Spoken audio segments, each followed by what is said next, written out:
Dear student, welcome you all in this class. आज मैं आपको पढ़ाने जा रही हूँ स्कोप ऑफ एजुकेशनल साइकोलॉजी। ठीक है, शिक्षा मनोविज्ञान का क्षेत्र क्या होता है। इससे पहले मैंने आपको प्रकृति बताई, आज मैं आपको बताऊंगी कि शिक्षा मनोविज्ञान का क्षेत्र क्या होता है। ठीक है, जैसा कि बच्चों आप जानते हो कि शिक्षा मनोविज्ञान का क्षेत्र काफ़ी विस्तार से फैला हुआ है। ठीक है, उसमें आपका सबसे पहला क्या आता है, ग्रोथ एंड डेवलपमेंट, यानी कि अभिवृद्धि और विकास। अभिवृद्धि व विकास जिसे कहते हैं। शिक्षा मनोविज्ञान क्या करता है? शिक्षा मनोविज्ञान बच्चे की या बालक की अभिवृद्धि और विकास का अध्ययन करता है। ओके, जैसे कि बच्चा जब जन्म लेता है तो उसके विकास की प्रक्रिया गर्भाधान से स्टार्ट हो जाती है। ओके, और वो जीवन पर्यंत चलती है। ठीक है, और उसमें उसकी विभिन्न अवस्थाएं होती हैं। कौन कौन सी होती हैं? जैसे शैशवावस्था,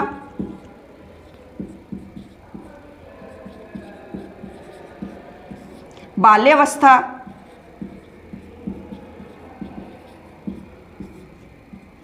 किशोरावस्था। ठीक है, बालक की ये 3 अवस्थाएं हैं मेन। ठीक है, जो आपके कोर्स में है। बाकी प्रौढ़ावस्था भी होती है और वृद्धावस्था भी होती है। ठीक है, लेकिन ये आपके कोर्स में है बच्चों।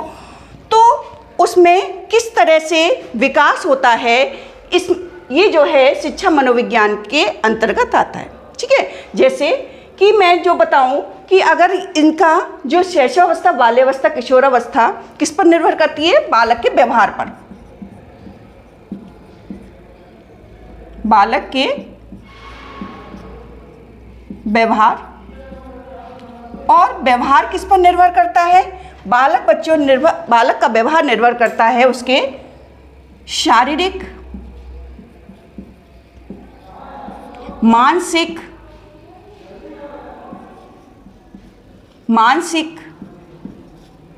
सामाजिक व संवेगात्मक क्रियाओं पर निर्भर करता है। ठीक है, तो शिक्षा मनोविज्ञान क्या करता है? शिक्षा मनोविज्ञान इन सब चीज़ों का अध्ययन करता है। ठीक है, कि किशोरावस्था से बाल्यावस्था और शैशवावस्था में बच्चा किस प्रकार से जो है उसके शारीरिक, मानसिक और सामाजिक संवेगात्मक क्रियाओं का क्या प्रभाव पड़ता है। ठीक है, ये आपकी सारी चीज़ें कोर्स में हैं और 1 बाय 1 आपके हर चैप्टर में इनको पढ़ाया जाएगा। ठीक है, उसके बाद है आपकी लर्निंग प्रोसेस। लर्निंग मीन्स कि अधिगम मीन्स व्यवहार में क्या क्या परिवर्तन हो रहे हैं। शिक्षा मनोविज्ञान बालक के लर्निंग प्रोसेस में जो है किस प्रकार सहायक है, ये भी पढ़ाया जाएगा। और बालक का व्यवहार किस प्रकार से परिवर्तन होता है उसके व्यवहार में, और क्या क्या चीज़ें उसके व्यवहार के अंतर्गत आती हैं। तो अधिगम की अवधारणा, उसकी प्रकृति और उसके सिद्धांत आपके कोर्स में है। ओके, उसके बाद है आपके पर्सनैलिटी, व्यक्तित्व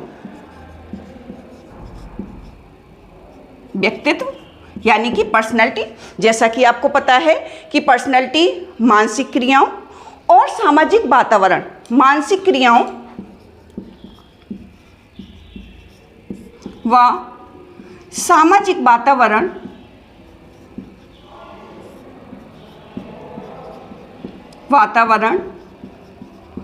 पर निर्भर करता है। तो इस सारी चीज़ों का अध्ययन कौन करता है? हमारा शिक्षा मनोविज्ञान करता है। ओके बच्चों, तो ये चीज़ें हैं आपकी, जो इसका क्षेत्र काफ़ी विस्तृत रूप से फैला हुआ है। ओके, उसके बाद नेक्स्ट है आपका करिकुलम डेवलपमेंट, यानी कि बच्चे की आवश्यकताएं क्या हैं। वो शिक्षा मनोविज्ञान जब बच्चे के व्यक्तित्व का विकास करता है, उसके बारे में जानकारी करता है, तो उसका करिकुलम क्या होना चाहिए, यानी कि पाठ्यक्रम क्या होना चाहिए। पाठ्यक्रम के बारे में भी निर्धारण कौन करता है? शिक्षा मनोविज्ञान करता है। ओके, उसके बाद है आपका टीचिंग मेथड्स। अब शिक्षण विधियां क्या होनी चाहिए आपकी? शिक्षण विधियां यानी कि शिक्षण विधियां समय पर चेंज होती रहनी चाहिए। आज के परिवेश में नई शिक्षण पद्धतियों की आवश्यकता है, ठीक है। तो शिक्षा मनोविज्ञान जब जिस परिवेश में बच्चा रह रहा है उसका अध्ययन करता है और उसी के अनुसार उचित शिक्षण विधियों को वो जो है उसमें लागू करता है, ओके। उसके बाद है आपका इंडिविजुअल डिफरेंस, यानी कि व्यक्तिगत विभिन्नता। व्यक्तिगत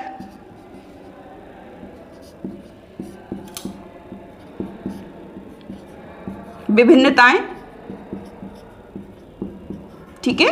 व्यक्तिगत विभिन्नताएं होती हैं बच्चे में, कैसे कि उनकी रुचि है, उनकी जो है अभिक्षमता है, उसकी अभियोग्यता है, ये सारी चीज़ें, उसका ध्यान है वो किस तरह से लगा रहा है। हर बच्चे, जैसे हम क्लास में पढ़ाते हैं तो तरह तरह के बच्चे होते हैं, उसमें डिफरेंट कल्चर के बच्चे होते हैं, ओके।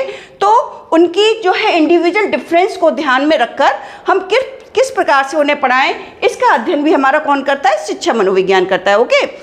तो ये चीज़ें क्लियर हो गई होंगी। उसके बाद साइकोफिजिकल एलिमेंट, यानी कि मनोशारीरिक, इनको कहते हैं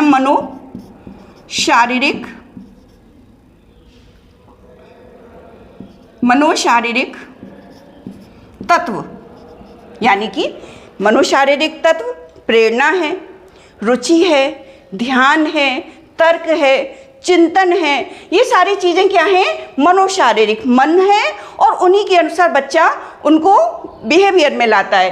तो ये सारी चीज़ें हैं, जैसे आप कह सकते हैं प्रेरणा, ओके, प्रेरणा है, रुचि, तर्क, ठीक है, लॉजिक बच्चे लगाते किस प्रकार से लगाते हैं, ध्यान, चिंतन, इन सब का अध्ययन कौन करता है, हमारा शिक्षा मनोविज्ञान करता है, ठीक है। तो ये क्लियर हो गया होगा कि शिक्षा मनोविज्ञान व्यक्ति के व्यवहार का अध्ययन करने में कितना महत्वपूर्ण होता है, ओके। अब है गाइडेंस एंड काउंसलिंग, यानी कि निर्देशन और परामर्श, निर्देशन, ओके, व परामर्श, इसकी भी कितनी आवश्यकता है, क्यों, क्योंकि जैसे मैंने पिछली क्लास में बताया था कि ये एडवाइस का काम भी करता है, यानी कि बालक के बिहेवियर में क्या क्या कमियां हैं, उनके समाधान के लिए हम किस प्रकार से निर्देशन और परामर्श करें जिससे कि उसके जो है विकास में सहायक हो और उसकी समस्याओं का समाधान मिल सके, ठीक है। तो बच्चों आज आपने देखा कि ये सारी चीज़ें कितनी इम्पोर्टेंट हैं, जो है जैसे अभिवृद्धि और विकास, इसको मैंने बताया, ठीक है बच्चों, कितना जरूरी है, क्योंकि शिक्षा मनोविज्ञान इसका अध्ययन करता है।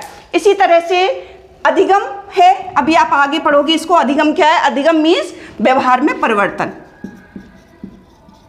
व्यवहार में परिवर्तन को हम क्या कहते हैं, अभी आगे आप पढ़ोगे इसको, अधिगम कहते हैं, यानी कि लर्निंग प्रोसेस में उसके सिद्धांतों को उसको लागू करना, ये सब कौन करता है, शिक्षा मनोविज्ञान करता है। इसी तरह से पर्सनैलिटी है आपकी, कि पर्सनैलिटी व्यक्तित्व का विकास वो किस तरह से कर सकता है। व्यक्तित्व का विकास मीन्स कि व्यवहार में उसके जो मानसिक और सामाजिक वातावरण है वो किस तरह से उसमें अप्लाई कर सकते हैं। उसके बाद पाठ्यक्रम है, पाठ्यक्रम भी बहुत महत्वपूर्ण भूमिका अदा करता है, जैसे कि पाठ्यक्रम का निर्माण किस प्रकार से हो, नई नई शिक्षण विधियाँ कौन कौन सी लगाई जाएं, और जो है व्यक्तिगत विभिन्नताएं हैं उसके अनुसार कौन कौन सी शिक्षण विधियाँ, ये भी जो है डिपेंड करता है, ओके।